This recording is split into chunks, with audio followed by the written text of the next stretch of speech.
থামেনি গাজায়। ফিলিস্তিনিদের ঈদ উপহার দেওয়ার আকাঙ্ক্ষা কিভাবে সম্ভব করলো বাংলাদেশিরা? যুগ যুগ ধরে নিপীড়িত ফিলিস্তিনিদের প্রতি বরাবরই সহমর্মী বাংলাদেশের মানুষ। এরই অংশ হিসেবে সাধারণ মানুষের সহায়তা নিয়ে যুদ্ধ বিধ্বস্ত গাজায় পশু কোরবানি ও মাংস বিতরণ করেছে বাংলাদেশের অলাভজনক সংস্থা হাফিজি চ্যারিটেবল সোসাইটি।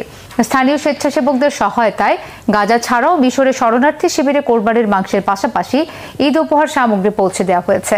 সব মিলিয়ে 10,000 ফিলিস্তিনি পরিবারকে এই সহায়তা দেওয়ার কথা জানিয়েছে সংস্থাটি। বিস্তারিত ডেস্ক রিপোর্টে।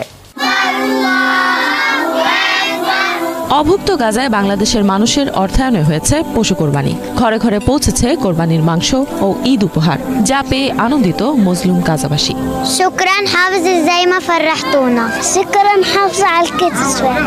বিশ্বজুড়ে যখন মুসলমানদের সর্ববৃহৎ ধর্মীয় উৎসব পবিত্র ঈদ উল আজহা চলছে, তখন ঘরে ঘরে চলছে কোরবানির মাংস খাওয়ার ধুম। ঠিক তখনও প্রতি মুহূর্তে শত্রুর বোমা আর পেটের ক্ষুধা তাড়িয়ে বেড়াচ্ছে ফিলিস্তিনের গাজার মুসলমানদের। তাই ঈদ উল আজহায় যুদ্ধ বিধ্বস্ত গাজাবাসীর জন্য এই কোরবানির আয়োজন করেছে বাংলাদেশের অলাভজনক সংস্থা হাফিজি চ্যারিটেবল সোসাইটি।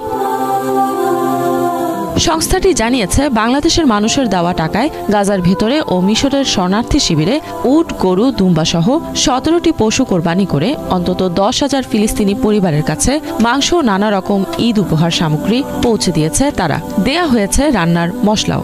এসব কাজে সরাসরি ফিলিস্তিনি স্বেচ্ছাসেবকদের বিভিন্ন দল তাদের সহায়তা করেছে।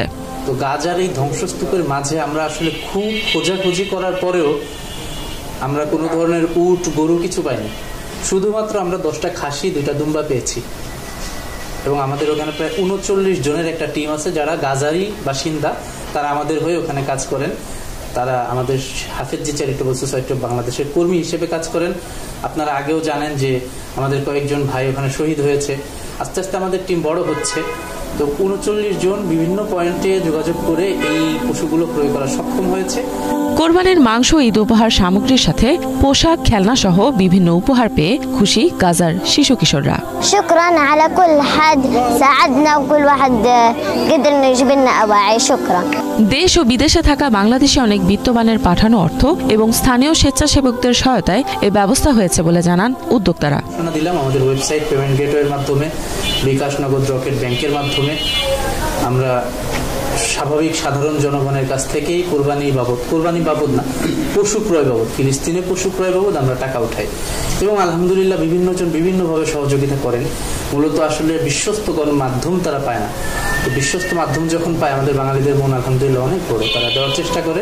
1000 কিলোমিটার দূরের বাংলাদেশের মুসলমানদের পক্ষ থেকে এই সমর্মিতা পেয়ে কৃতজ্ঞ গাজাবাসী। يا عمي والله العيد ما بيحلى الا فرحه الاطفال وفرحتهم في لبس الجديد وشويه هدايا وحلويات جبنا لهم اياها من مؤسسه حفيظي بنغلاديش. جاهزين نوزع عليكم؟ يلا يا شباب مع بعض. যুদ্ধাবস্থার শুরু থেকেই গাজায় বাংলাদেশের মানুষের অর্থায়নে নানান ত্রাণ সামগ্রী পৌঁছে দিচ্ছে হাফিজি চ্যারিটেবল সোসাইটি সহ বেশ কয়েকটি বাংলাদেশি সংস্থা। মানুষের সহযোগিতা অব্যাহত থাকলে গাজাবাসীর সংকট কাটিয়ে ওঠা পর্যন্ত সেবা চালু রাখার আশাবাদ জানাচ্ছে সংস্থাগুলো।